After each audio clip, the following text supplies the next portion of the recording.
dynamic, ever-evolving threat, and we must remain vigilant and unyielding in our efforts to protect our communities.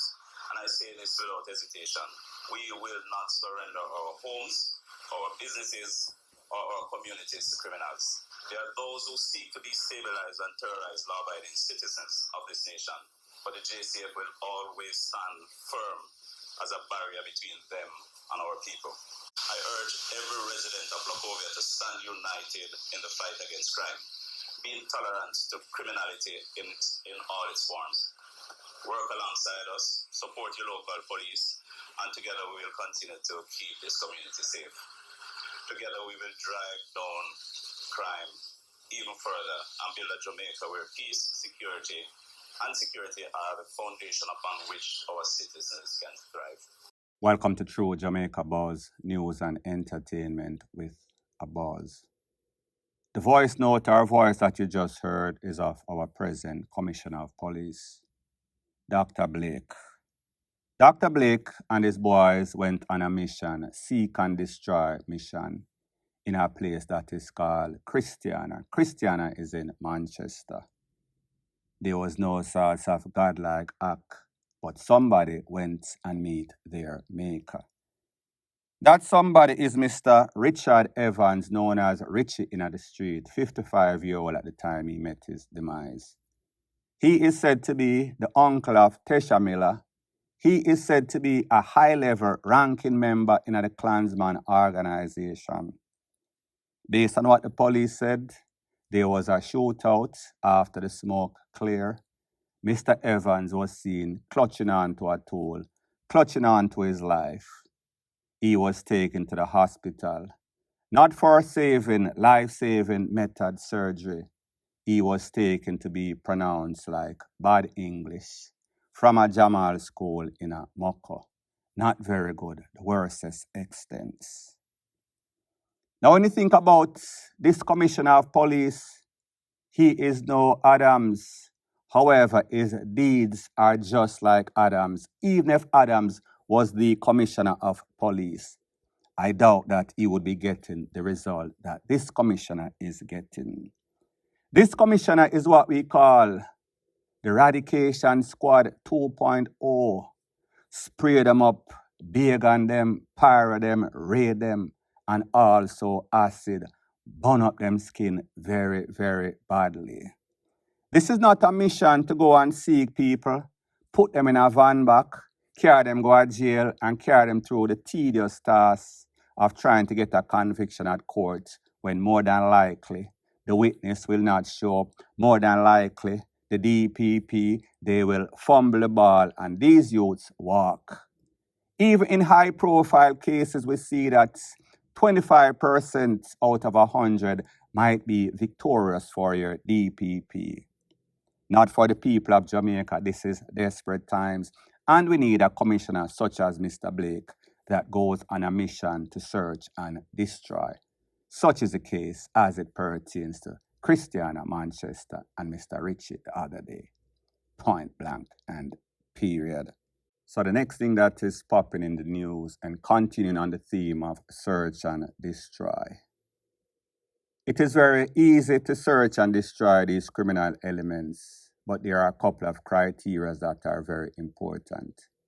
Make sure that they are criminals and make sure that that cliche script is followed.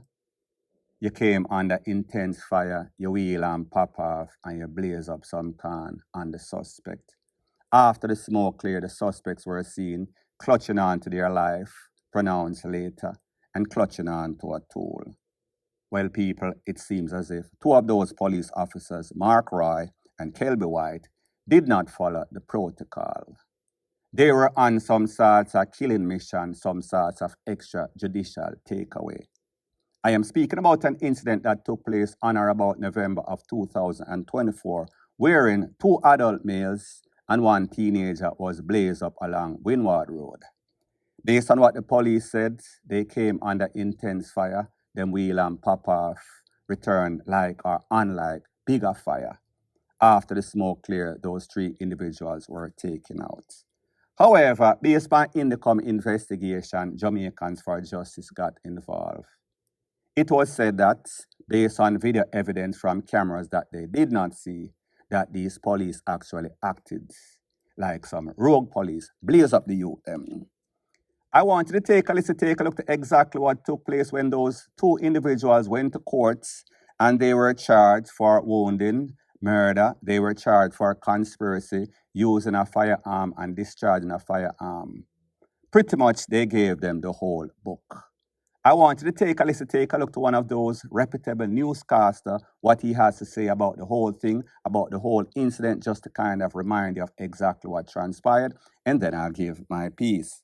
It was reported that on November 10, 17-year-old O'Shane Stubbs, 19-year-old Aranda Campbell, and 20-year-old Keyshawn Smith were fatally shot. In the meantime, the prosecution is to disclose all outstanding documents on the defense before March 25, when the cops are to reappear in court. According to the Independent Commission of Investigations, INDECOM, the cops reported that they were engaged in a shootout, and they claimed that 2 firearms were recovered during the incident. INDECOM noted that significant evidence was uncovered during its early investigation, which necessitated seeking the assistance of the Jamaica Constabulary Force. On November 12, INDECOM wrote to the JCF requesting the arrest and detention of 2 of its members who were involved in the shooting. The JCF advised the INDECOM on November 13 that it had complied with the request of the Commission, confirming that the 2 officers would be detained pending a judge's rule and interviewed by INDECOM investigators. Now, people, like I said, this might sound very controversial. The rules of engagement are simple. Make sure that whenever you go on these seek and destroy mission, number 1, that person is a criminal element. Number 2, that person actually has cases outstanding. That person is known by the community. People say, yeah, I him in an identification period. However, the court, the system cannot hold him. So therefore, we have to take them out of control, take them out of here. The next very important part is that make sure that there are no sorts of cameras that are watching. And even if people are recording, run them out of here like the last couple of videos that we've seen where the killing by the police is controversial. That way, that criminal elements or those criminal elements are taken out and there's no sorts of video evidence that is going to conflict the script. The cliche script came under gunfire, return fire, the shootout, the typical shootout that we hear about. So the moral of the story is that these 2 individuals went rogue.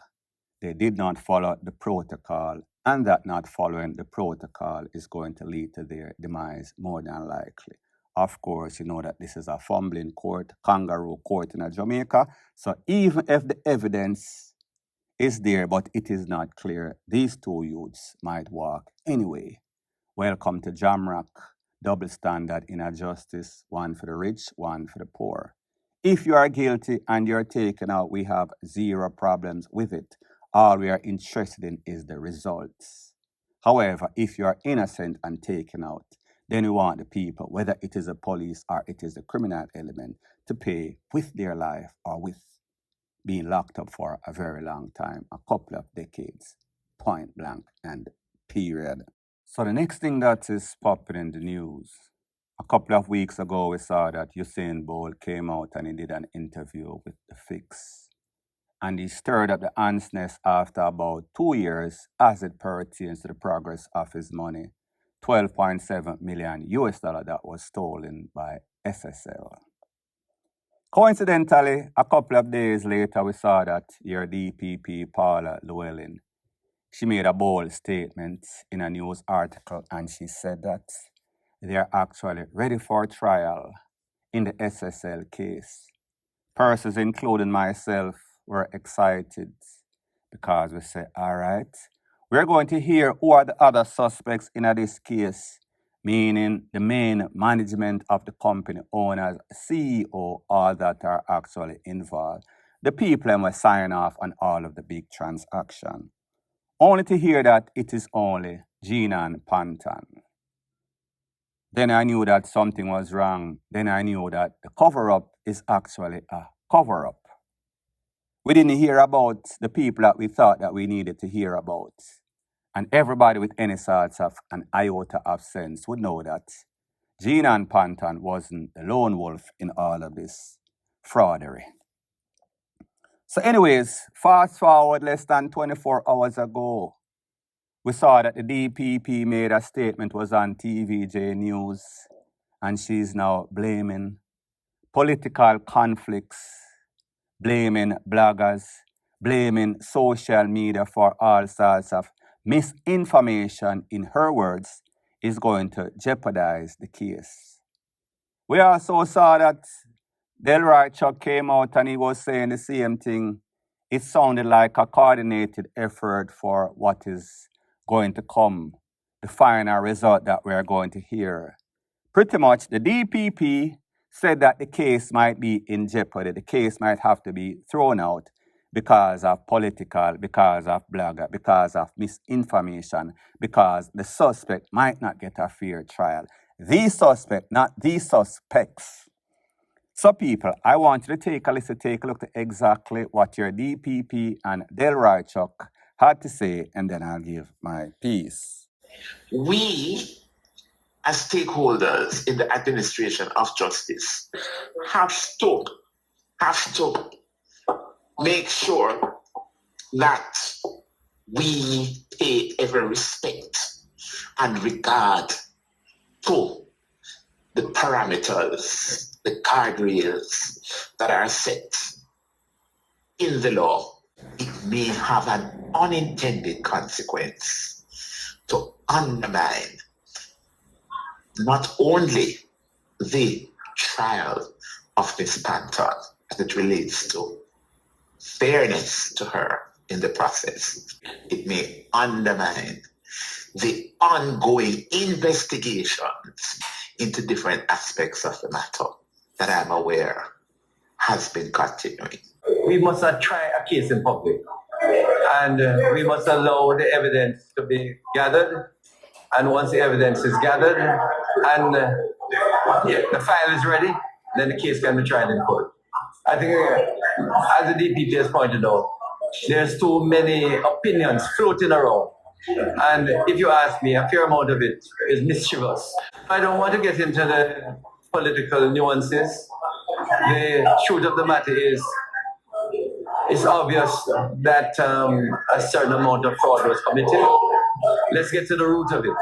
That fraud, to the best of my knowledge, has no political basis, and therefore don't make it into a political tug-of-war. So people, we heard what both individuals were saying. None of them make much sense.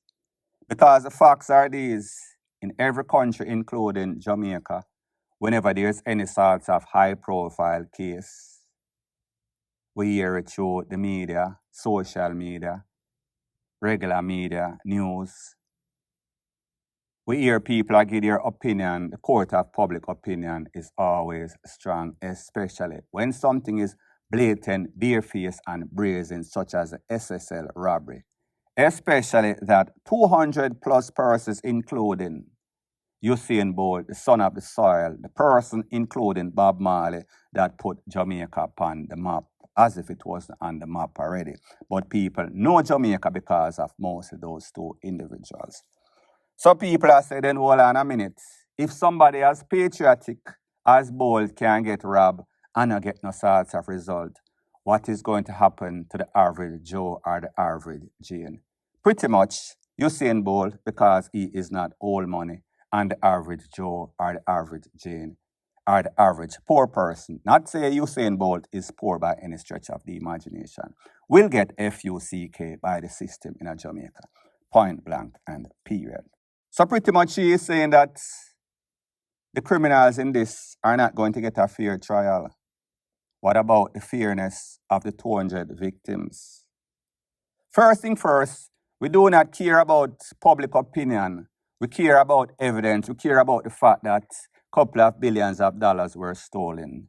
We care about the fact that we was told by your finance minister that the feds, FBI, and some people known as Kroll, I think from UK, forensic experts were going to come in and they're going to unfold and get to the bottom of everything and get all the evidence and everything that we needed so that the perpetrators would be brought to justice.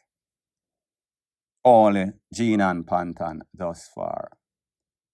So here's the results. What did Kroll say? What did the FBI say? How comes we can't hear from any of those people? How comes we can't hear, say, this person or that person, the main persons, suspect, CEOs, management, top and middle management are also suspected. It seems as if you use some sorts of reverse psychology, talking to your dirty DPP, Paula Llewellyn, corrupted DPP, obviously, based on what she said. We're not hearing what we want to hear, so you're using reverse psychology. Yeah, make it seem like now the people that are supposed to be blamed are bloggers, social media, the court of public opinion. And then you have Mr. Delroy Chuck come in and say, well, it is now becoming politicized. First thing first, talking about politicized, I thought that the DPP was an independent body, that it did not matter if it was JLP or PNP. She did her job independent of both parties. But it seems as if it is now a coordinated effort by the JLP, meaning Delroy Chuck and the DPP. The two of them have said the same thing. Now, people, if you have an iota of sense, you would know that this is more than coincidence. So people, I just say, not as if I am surprised, because you can't trust the police, you can't trust the politician, you can't trust the DPP, because everybody in Jamaica corrupt.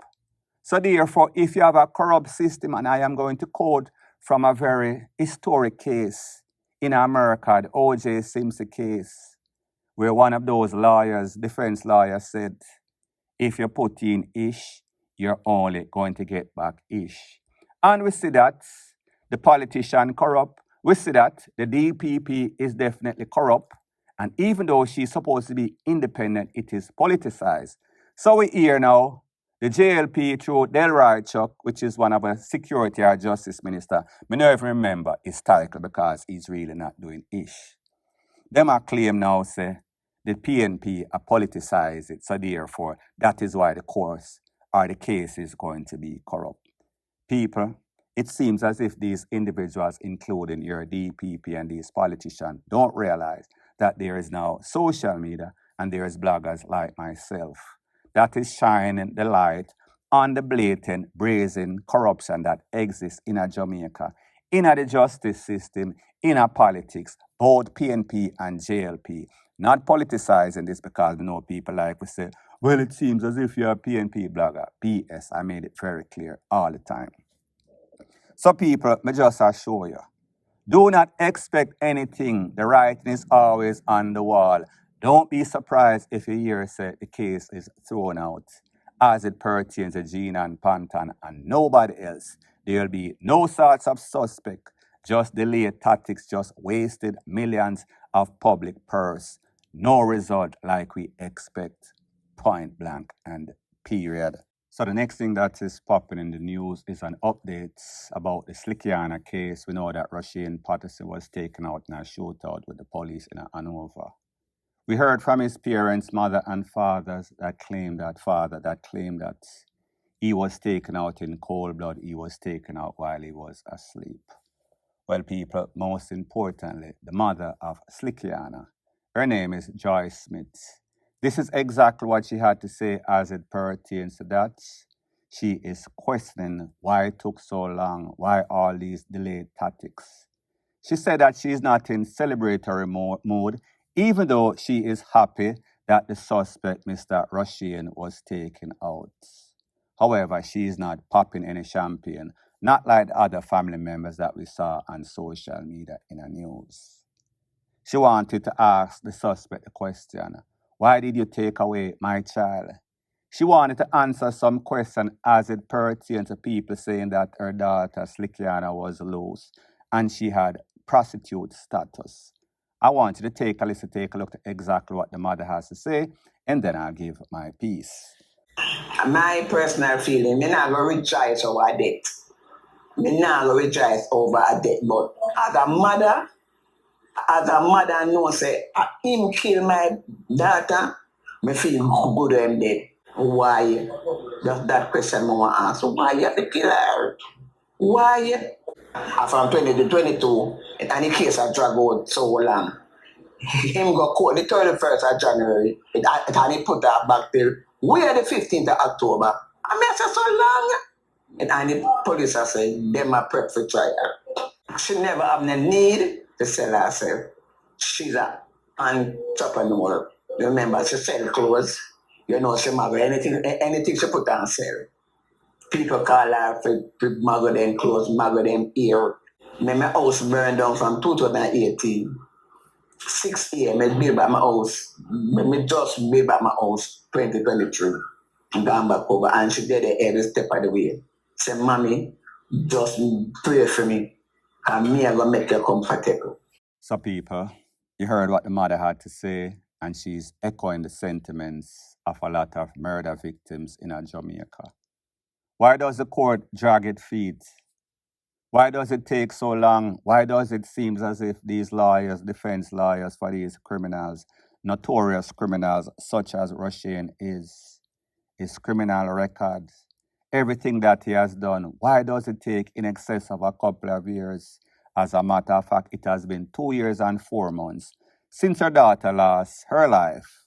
The average case, criminal case, murder case in Jamaica takes about 5 years or so. So this is half of the time. So it is being expedited, even though a day when you lose a loved one seems like forever and a day. So this mother is saying that she's not really in celebratory mood while she's happy that he's gone. But she just wanted to face the suspect and ask him why. Why did you take away my daughter? Why is it delayed? Why were you out on bail committing all sorts of atrocities when you claim that you was ill, when it is said that you was a suspect in a case as late as February robbery, you and some other individuals? Why did it take so long for justice? Why did it take so long for this man to lose his life? Very importantly, why does a man with such an extensive criminal record be granted bail by those dumbass judges in the courts in Jamaica? And the question that she asked to, or the thing or statement that she made as it pertains to her daughter being labeled as a prostitute. Well, she claims that her daughter was a model. Well, here's the thing. Even if she was, and I am not saying that she is, it does not justify her losing her life. However, when you have certain characteristics, as in placing yourself in the company of criminal elements for financial gain, yes, he was a handsome youth, and yes, he might have been very charming. However, you have to ask questions. Where do you work? What do you do for a living? If those questions are not answered, that means that you are going through life blindfolded with your eyes wide shut. So therefore, if you put yourself, even unknowingly, in a circumstance where it might be dangerous to you, it will always come back and haunt you. Such is the case as it pertains to Slickiana. Point blank and period. So the next thing that is popping in the news is the burning question out there in the news and social media in a real life. Why is it that Rushane Patterson was actually out on bail with such a very extensive criminal records? Now, people, I know that most persons might have seen his criminal record or heard about it on some of your bloggers' channel. However, it might be even more extensive than you thought. So, people, I want you to take a listen, take a look to what the newscaster had to say as it pertains to his long, extensive criminal record.